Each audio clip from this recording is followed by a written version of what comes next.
আজকে আপনাদেরকে শেখাবো পানি দিয়ে কিভাবে বশীকরণ করা যায়। হ্যাঁ, আমাকে অনেকেই প্রশ্ন করে থাকেন যে হুজুর, খুব সহজেই আপনি আমাদেরকে এরকম একটি আমল শিখিয়ে দেন যে আমলটির মাধ্যমে আমি যে কাউকে বশ করতে পারবো, বাধ্য করতে পারবো এবং সে আমাকে পাগলের মতো ভালোবাসবে, আমার কাছে ফিরে আসবে এবং আমার কথাই চলবে।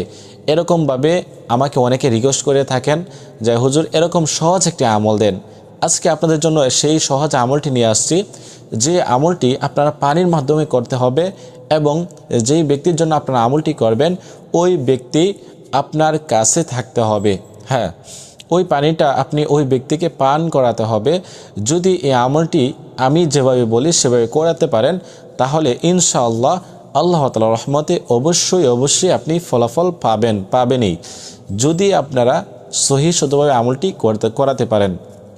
হ্যাঁ, আপনার স্ত্রী আপনার কথা শুনছে না, আপনার অবাধ্য, আপনার স্বামী আপনার কথা শুনতেছে না, আপনার অবাধ্য, আপনাকে ভালোবাসে না, পরকীয়া করে, তো এরকম সমস্যা যাদের রয়েছে এবং প্রিয় মানুষ আপনাকে দূরে দূরে রাখে বা সেও দূরে থাকে, এরকম যদি হয়ে থাকে তাহলে শুধুমাত্র আপনার এই আমলটি করেন। সহজ একটি আমল। তবে অনেকে প্রশ্ন করবেন হুজুর কতদিন করতে হবে, এরকমভাবে কতদিন করতে হবে। এটা হচ্ছে যে আমলটি আপনারা করবেন 21 দিন পর্যন্ত করতে হবে লাগাতার। কিন্তু এখানে হচ্ছে যে অনেকেরই হয়তো গ্যাপ যেতে পারে, অনেক সময় ওই প্রিয় মানুষ কাছে না থাকতে পারে, তো আপনারা আমলটি করে নিজেই পানি পান করে নেবেন ওই ব্যক্তিকে উদ্দেশ্য করে। সম্মানিত দর্শক, যদি আপনার কাছে এই ভিডিওটি উপকারী মনে হয় কোরআনী আমলটি, তাহলে অবশ্যই চ্যানেলটি সাবস্ক্রাইব করবেন এবং লাইক কমেন্ট করে আপনারা পাশে থাকবেন। এই চ্যানেলে আরও নতুন নতুন দোয়ার ভিডিও আসবে ইনশাআল্লাহ। সম্মানিত দর্শক, আমি আজকে যে আলোচনা করব সেটি হচ্ছে যে পানির মাধ্যমে, পানির উপরে আপনারা এই আয়াতটি পাঠ করে ফু দিতে হবে। কিভাবে আমলটি করবেন, কোন সময় করবেন, এই আমলটি আপনাকে করতে হবে যে ব্যক্তিকে আপনি পানিটি পান করাবেন ওই ব্যক্তি যাতে আপনার সাথে থাকে ওই সময় আমলটি করতে হবে।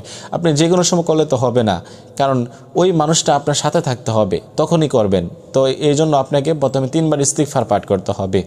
আস্তাগফিরুল্লাহ আস্তাগফিরুল্লাহ আস্তাগফিরুল্লাহ। যদি সময় না থাকে শুধু ইস্তিগফার পাঠ করে আপনারা কি করবেন, ওই দোয়াটি পাঠ করে পানিটা পান করে দিবেন। আর যদি সময় থাকে একটু, তাহলে আপনি ইস্তিগফারের সাথে তারপরে দুরূদ শরীফ, তারপর হচ্ছে আপনারা এই আয়াতটি পাঠ করবেন।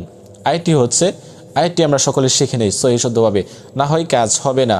হ্যাঁ, আয়াতটি হচ্ছে কোরআন শরীফ থেকে নেওয়া, সূরা তাহার 39 নং আয়াত। ওয়ালকাইতু আলাইকা মাহাব্বাতাম মিন্নি ওয়ালকাইতু আলাইকা মাহাব্বাতাম মিন্নি। এই আয়াতটি যে আপনারা ফালতু ভাববেন না, কারণ কোরআন শরীফের আয়াত, অবশ্যই কাজ হবে এরকম যদি আপনারা সহি শুদ্ধভাবে পাঠ করতে পারেন আর ইয়াকিন এবং বিশ্বাস আল্লাহ তাআলার উপর রাখতে পারেন। ইয়াকিন এবং বিশ্বাস রেখে আপনাদেরকে এই আমলটি করতে হবে। এই আয়াতটি সহি শুদ্ধভাবে শিখতে হবে। তো আয়াতটি কয়েকবার আমি পাঠ করতেছি, আপনারা শিখে নেন। وألقيت عليك محبة مني وألقيت عليك محبة مني وألقيت عليك محبة مني। পাঠ করে আমি পাঠ করছি, আপনারা পাঠ করবেন। পাঠ করে তিনবার পাঠ করে আপনারা শেষে 3 বার দুরূদ শরীফ পাঠ করবেন। পাঠ করে আপনি যে ওই পানি নিয়েছেন ওই পানির উপরে আপনাদেরকে ফু দিতে হবে 3 বার। ফু দিয়ে আপনারা ওই পানিটা যে ব্যক্তির জন্য আপনি আমলটি করেছেন ওই ব্যক্তিকে পান করায় দিবেন। ইনশাআল্লাহ আল্লাহ তাআলার রহমতে ওই ব্যক্তি আপনার বাধ্য হবে, আপনার বশ হবে, আপনার প্রতিটি কথা শুনতে সে বাধ্য হবে। হ্যাঁ, তো এরকমভাবে আপনারা আমলটি যদি করতে পারেন আল্লাহ তাআলার উপর বিশ্বাস রেখে, ইনশাআল্লাহ কাজ হবে, যদি আপনারা নিয়তটা সহিশুদ্ধ করে নিতে পারেন আর আমলটি সহিশুদ্ধভাবে করতে পারেন। সম্মানিত দর্শক, তো এই আমলটি যারা করবেন তারা অবশ্যই আমাকে কমেন্ট করবেন। ইনশাআল্লাহ আল্লাহ তাআলার রহমতে আমি আপনাদের জন্য দোয়া করব যাতে করে আল্লাহ তাআলা আপনাদের মনের আশাগুলো পূরণ করে দেন। এবং আপনারা অবশ্যই যারা এই ভিডিওটি কোথা থেকে দেখতেছেন অবশ্যই লাইক কমেন্ট করে জানিয়ে দেন।